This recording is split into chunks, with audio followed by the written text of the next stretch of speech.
Hello दोस्तों, स्वागत है आप सभी का सीईटी एग्ज़ाम 2024 से संबंधित हमारे प्रीवियस ईयर के पेपर से संबंधित क्लास में। तो सीईटी एग्ज़ाम जो 2023 में पेपर हुआ था, उससे संबंधित अपन प्रश्न कर रहे थे। कल की क्लास में हमने 50 प्रश्न किए थे। तो आज 51 से 100 की प्रश्न की बात करते हैं।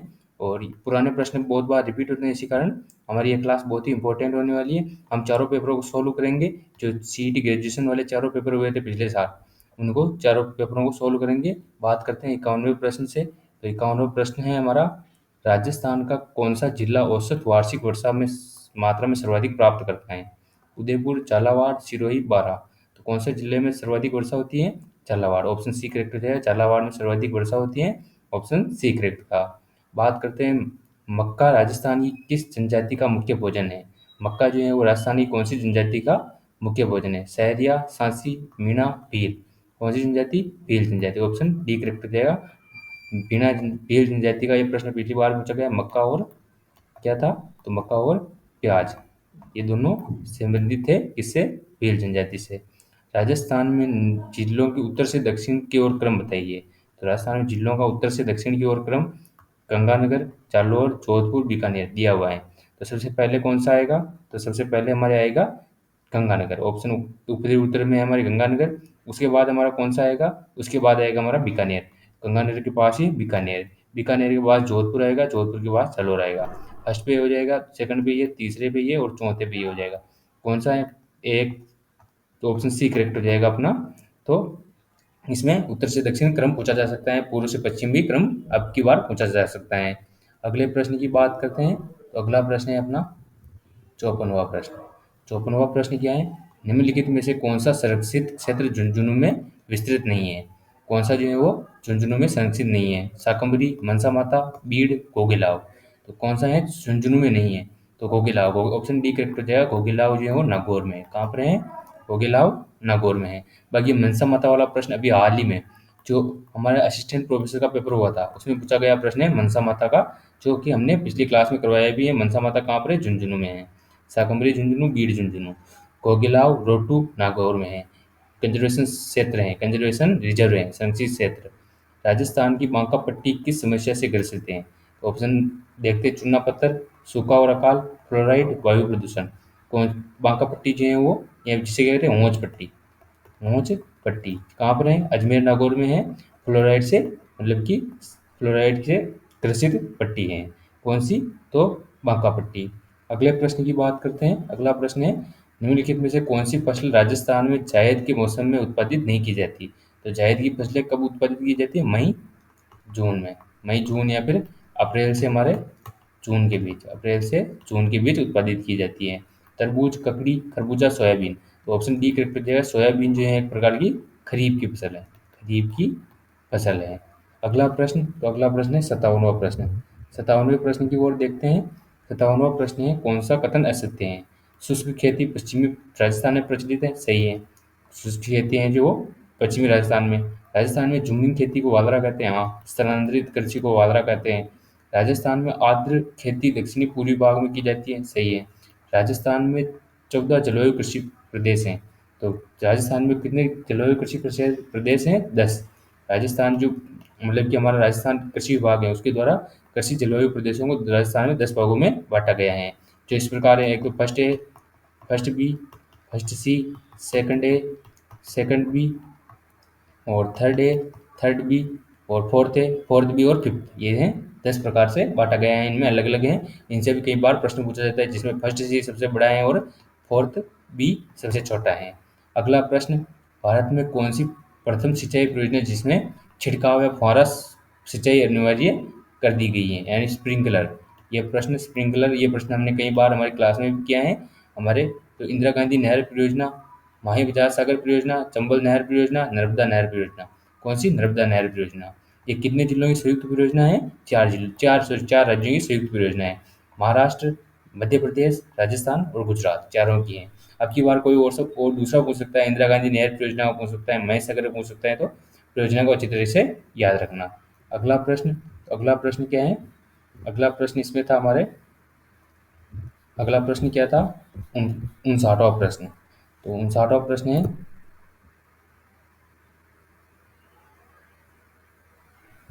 59वां प्रश्न क्या है हमारा? तो 59वां प्रश्न है कि जनगणना 2011 के अनुसार राजस्थान में शिशु लिंगानुपात कितना है? अभी हाल ही में प्रश्न था असिस्टेंट प्रोफेसर का जो प्रश्न पेपर हुआ संस्कृत विभाग का जीके वाला, उसमें प्रश्न था कि लिंगानुपात किस जिले का सर्वाधिक है? तो आप कमेंट करके बताइए किस जिले का सर्वाधिक लिंगानुपात है शिशु लिंगानुपात 0 से 6 वर्ष शिशा लिंगानुपात 788, 878, 887, 888। तो राजस्थान में शिशु लिंगानुपात कितना है? 888, जो कि मतलब किस शहर का सबसे ज़्यादा है? बांसवाड़ा का सर्वाधिक है शीशा लिंगानुपात। और बात करें इसकी तो ये पहले कितना था? तो 909 था।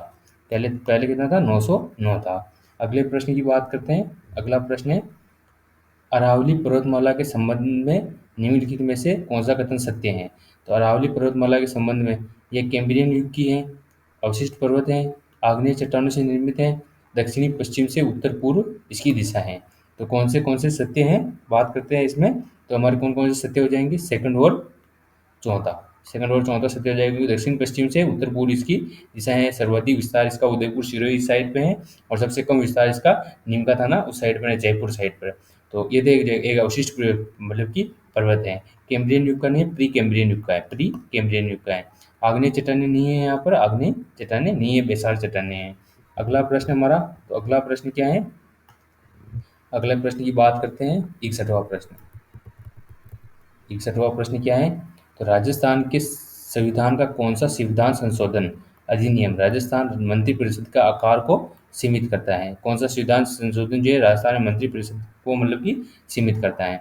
95वां संविधान संशोधन 2009, 75वां संविधान संशोधन 1993, 89वां संविधान संशोधन अधिनियम 2003, संविधान 91वां संविधान संशोधन 2003।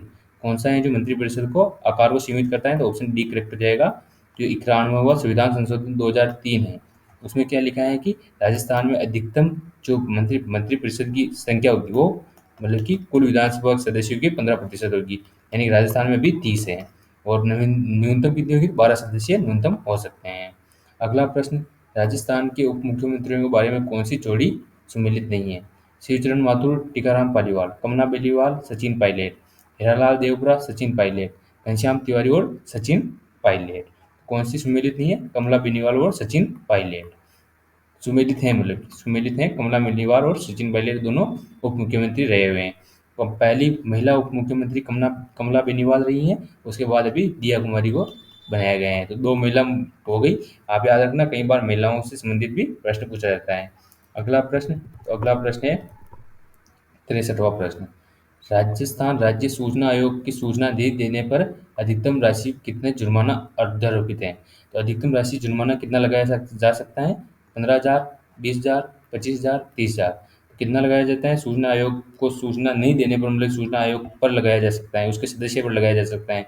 तो ऑप्शन सी करेक्ट हो जाएगा। ऑप्शन सी 25,000 का अधिकतम और 500 रुपये प्रतिदिन, मतलब कि न्यूनतम तो 500 रुपये है और प्रतिदिन 25,000 का जुर्माना लगाया जा सकता है। निम्न में से राजस्थानी प्रथम महिला राज्यसभा सदस्य कौन थी?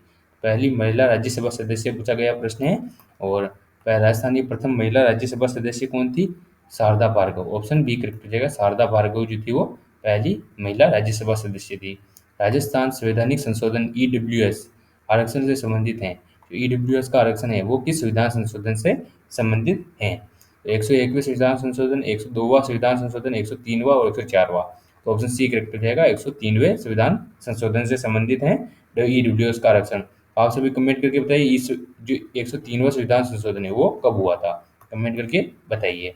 अगला प्रश्न है हमारा 66वां प्रश्न। स्वतंत्र भारत के प्रथम विधि मंत्री कौन है? स्वतंत्र भारत के प्रथम विधि मंत्री Maulana Azad, Jawaharlal Nehru, D B doctor Bhimrao Ambedkar, Vallabh Bhai Patel. तो स्वतंत्र भारत के प्रथम विधि मंत्री कौन थे? Doctor Bhimrao Ambedkar. Option C correct हो जाएगा। 67वां प्रश्न है निम्न में से कौन सा युग में राजस्थान के राज्यपाल व पूर्व पद से सही सम्मिलित नहीं है?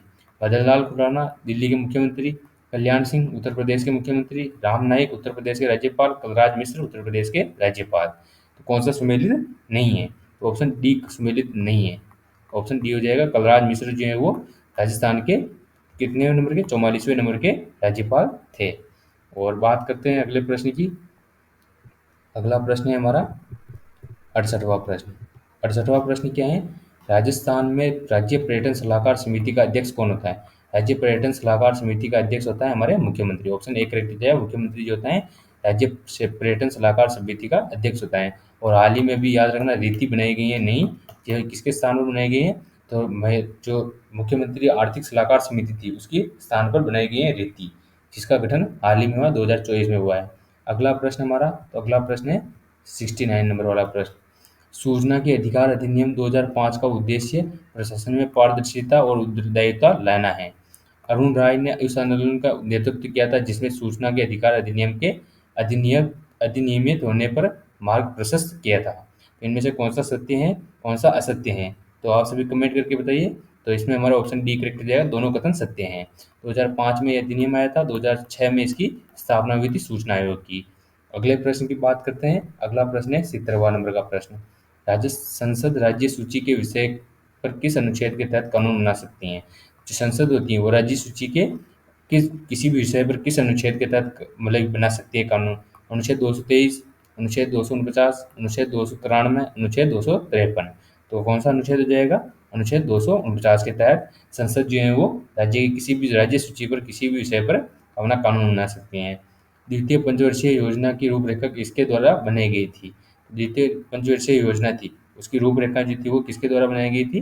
पीसी महा महालन नोबेस।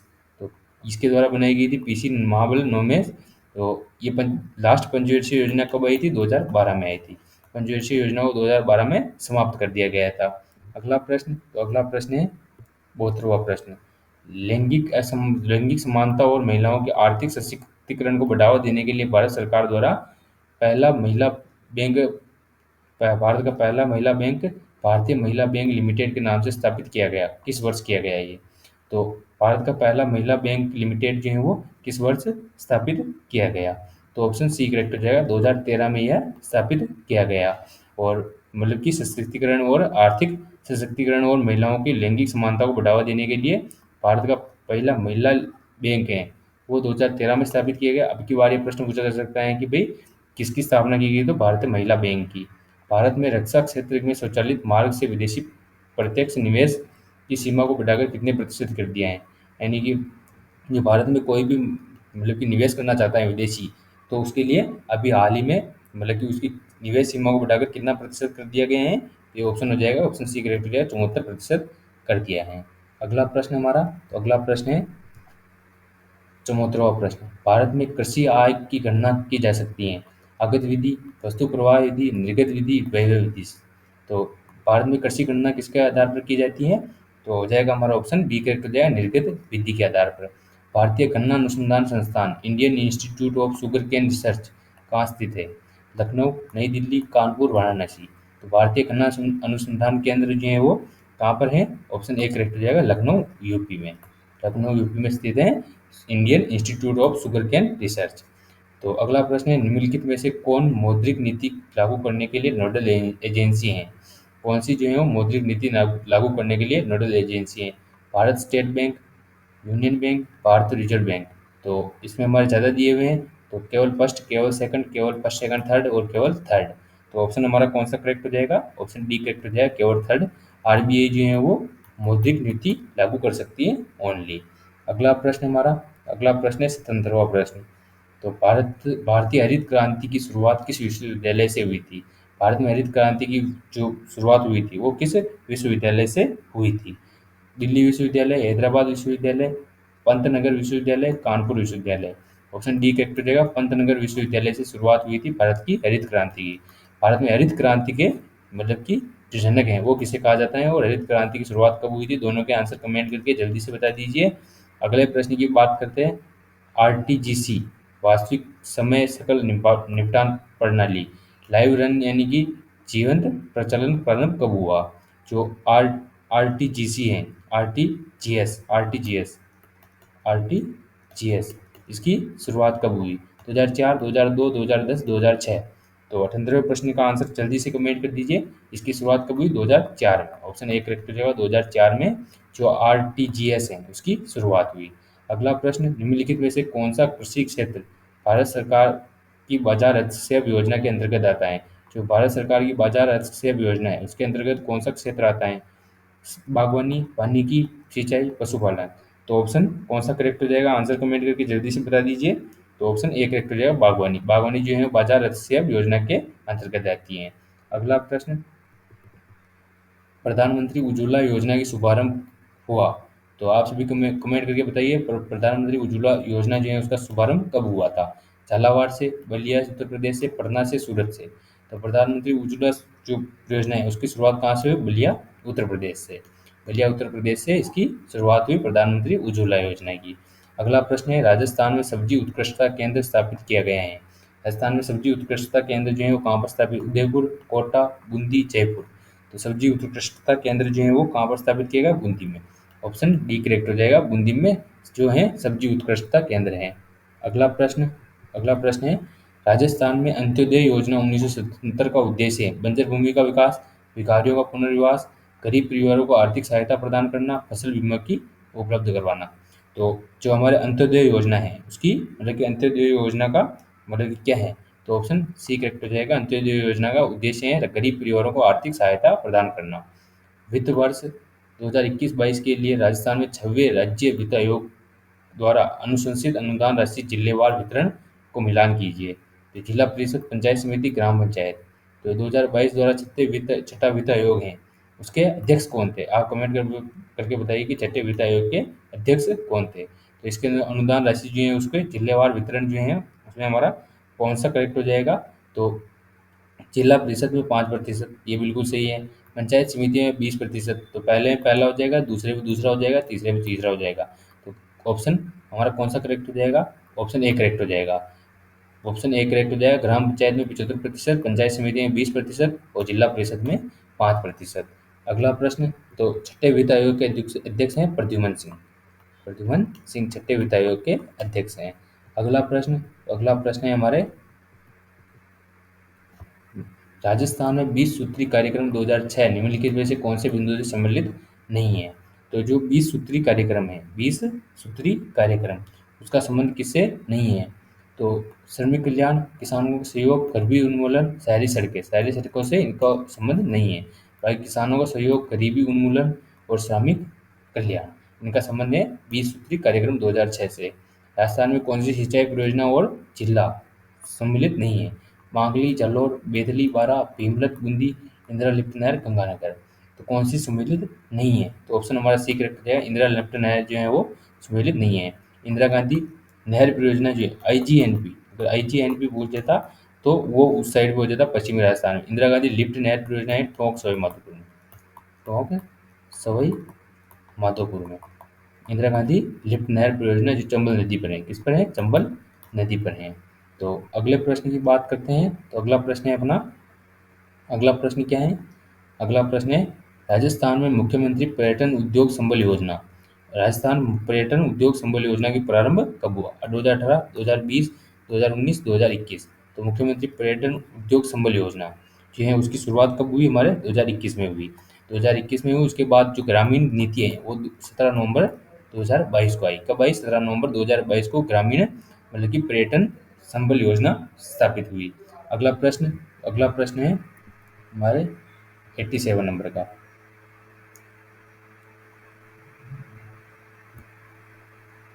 इंदिरा इंदिरा महिला शक्ति उड़ान योजना किससे संबंधित है? प्रजनन आयु की लड़कियों और महिलाओं को सैनिटरी नैपकिन वितरण करना, ग्रामीण क्षेत्रों में लड़कियों को मुफ्त शिक्षा प्रदान करना, कॉलेज की लड़कियों को मुफ्त स्कूटी प्रदान करना, ग्रामीण क्षेत्र की महिलाओं को मुफ्त व्यावसायिक प्रशिक्षण प्रदान करना। तो हमारे जो इंदिरा गांधी महिला शक्ति उड़ान योजना है वो उसका संबंध किससे है? तो प्रजनन आयु की लड़कियों और महिलाओं को सैनिटरी नैपकिन वितरण करना। अगला प्रश्न हमारा, तो अगला प्रश्न है, राजस्थान में टंगस्टन उत्पादन कहाँ होता है? टंगस्टन का राजस्थान में सर्वाधिक उत्पादन ब्यावर, देवारी, खेतड़ी, डेगाना। तो जो हमारे टंगस्टन का सर्वाधिक उत्पादन डेगाना, नागौर और वालदा सिरोही में, वालदा सिरोही, डेगाना, नागौर में होता है टंगस्टन का सर्वाधिक उत्पादन। राजस्थान सरकार द्वारा घोषित जेट्राफा का बीज समर्थन मूल्य कितना है? तो जेट्राफा का बीज का समर्थन मूल्य जो पूछा गया है वो कितना है? 12 रुपये प्रति किलोग्राम। 12 रुपये प्रति किलोग्राम। इंदिरा गांधी नहर परियोजना जो है उसकी लिफ्ट नहरों की संख्या कितनी है? इंदिरा गांधी नहर परियोजना है उसकी लिफ्ट नहरें कितनी है? तो 7 लिफ्ट नहरें। ऑप्शन ए करेक्ट हो जाएगा, 7 लिफ्ट नहरें हैं इंदिरा गांधी नहर परियोजना में। अभी जल्दी से नाम बता देता हूँ, चौधरी कुंभाराम, और कौन सी कंवर सेन, उसके बाद कौन सी कन्नूलाल बारूपाल, उसके बाद वीर तेजाजी जी, करणी सिंह, और कौन सी बरतुल्ला खां, और एक है हमारे कौन सी जयनारायण व्यास। अगला प्रश्न, तो अगला प्रश्न है हमारे, विश्व सतत विकास शिखर सम्मेलन फरवरी 2022 मेजबानी किस संस्थान द्वारा की गई? नीति आयोग, ऊर्जा संसाधन, भारत, इसरो। तो विश्व सतत आयोग शिखर सम्मेलन 2022 इसकी अध्यक्षता किसके द्वारा की गई? ऊर्जा एवं संसाधन संस्थान, TIRI, TIRI इसके द्वारा इसकी मतलब कि मेजबानी की गई। हाल ही में सितंबर 2022 में किस देश के प्रधानमंत्री द्वारा राजस्थान का दौरा किया गया? नेपाल, बांग्लादेश, भूटान, दक्षिण कोरिया। तो सितंबर 2022 ये हमारे किससे संबंधित, करंट से संबंधित प्रश्न थे। तो मतलब कोई योजना होगी तो वो रिपीट भी हो सकती है, बाकी करंट से संबंधित इतने ज़्यादा नहीं आते। तो बांग्लादेश के ऑप्शन, अगला प्रश्न की बात करते हैं। तो अगला क्वेश्चन है, पद्म विभूषण से सम्मानित अभिजीत सेन निम्नलिखित में से किस पेशे से संबंधित हैं? तो अभिजीत सेन का पद्म विभूषण से सम्मानित, ये 2022 का करंट अफेयर है, इसीलिए 2023 में पूछा गया है। तो आप अभी 2024वां जो जनवरी 2024 है वहीं से मतलब कि आप पढ़ना शुरू कर दीजिए करंट अफेयर, क्योंकि करंट अफेयर के 10 से 15 प्रश्न इसमें पूछे जाएंगे। तो इसमें हमारा कौन सा हो जाएगा? 94 वाले में ऑप्शन सी करेक्ट हो जाएगा, अर्थशास्त्र से संबंधित हैं। और राजस्थान विधानसभा की महिला और बाल कल्याण संबंधी समिति के अध्यक्ष कौन है? तो महिला एवं बाल कल्याण संबंधी समिति है, उसके अध्यक्ष कौन है? तो ऑप्शन कौन सा करेक्ट हो जाएगा? ऑप्शन सी करेक्ट हो जाएगा, अनिता बघेल। अभी तो महिला विकास के लिए संबंधित हैं दिया कुमारी।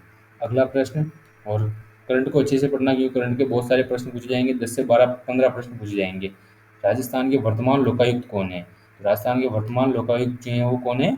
तो हमारे ऑप्शन कौन सा करेक्ट हो जाएगा? डी करेक्ट हो जाएगा, प्रताप कृष्ण लोहरा जो है वो वर्तमान लोकायुक्त हैं। और ID दुआ जो थे वो ID दुआ, ये प्रश्न प्रथम लोकायुक्त थे। और लोकायुक्त का पद हमारे राजस्थान में कब सृजित किया गया? कमेंट करके बताइए।